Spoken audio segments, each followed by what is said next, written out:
Il y a un débat énorme en ce moment, une conversation absolument cruciale sur la façon dont l'intelligence artificielle va redessiner notre futur et surtout notre éducation.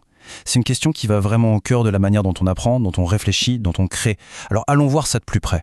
Alors, pour planter le décor, tout ça se passe à Lyon. On est au colloque annuel de la CTI, la Commission des titres d'ingénieur. C'est l'organisme en France qui valide les diplômes d'ingénieur. Et cette année, il n'y avait qu'un seul sujet qui était vraiment sur toutes les lèvres.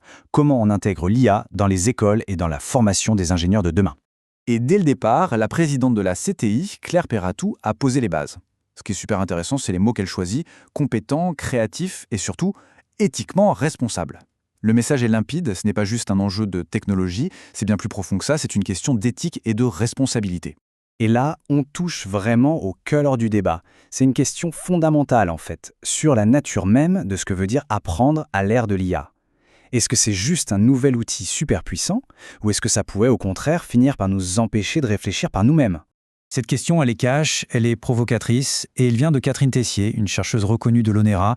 Elle résume parfaitement la plus grande crainte d'une partie du monde universitaire, celle qu'on adopte ces technologies sans vraiment en maîtriser les conséquences. Pour comprendre cette inquiétude, il faut s'arrêter sur ce concept clé, l'illusion de la compréhension.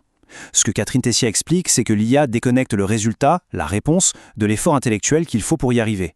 En gros, on peut avoir la bonne réponse sans avoir absolument rien compris au processus. Et c'est là que ça devient dangereux. Et les risques, attention, ils sont très concrets. Les IA génératives, il faut bien comprendre, elles se basent sur des probabilités, des statistiques, pas sur la vérité. Du coup, elles peuvent très bien inventer des données, ce qui, dans le monde scientifique, s'appelle de la fraude. Et je ne parle même pas des questions de confidentialité ou du paradoxe qui veut que pour bien s'en servir, il faut déjà être un expert du domaine. Bon, le tableau peut paraître un peu sombre, mais tout le monde n'est pas sur cette ligne de la prudence extrême. Si on part du principe qu'interdire, c'est à la fois impossible et contre-productif, alors on fait quoi ? C'est là qu'on passe aux solutions, à ceux qui disent qu'il faut l'intégrer, mais intelligemment. Ce graphique, il montre bien l'urgence du truc. On a 90% des étudiants qui utilisent déjà ces outils, contre à peine un quart des profs. Cet écart est énorme. Ça rend l'idée même d'interdire complètement obsolète, et ça montre à quel point il faut vite, très vite, repenser la pédagogie. Du coup, le consensus qui semble se dessiner, c'est celui-là. On n'interdit pas, on intègre. L'idée, c'est de voir l'IA comme une source d'informations parmi d'autres, comme un livre ou un site web.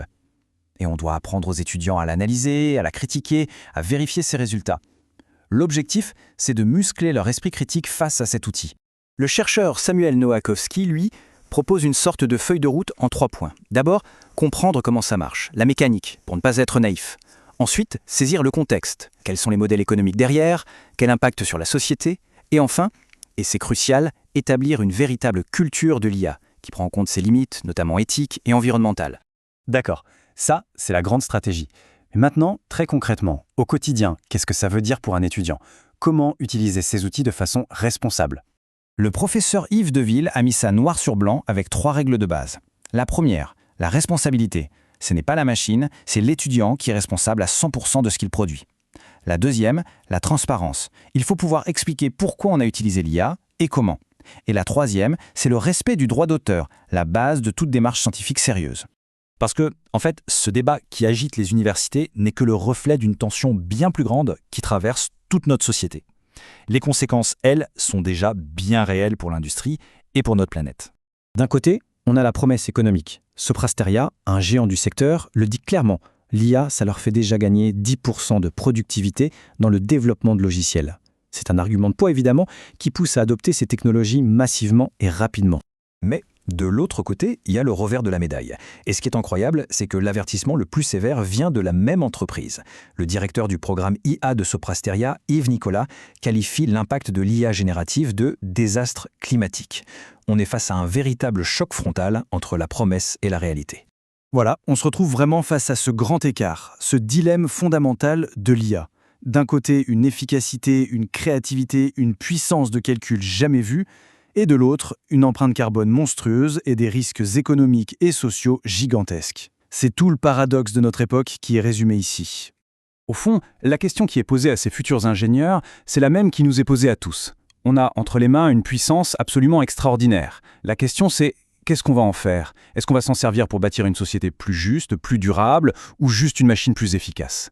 La réponse, c'est à nous de l'écrire.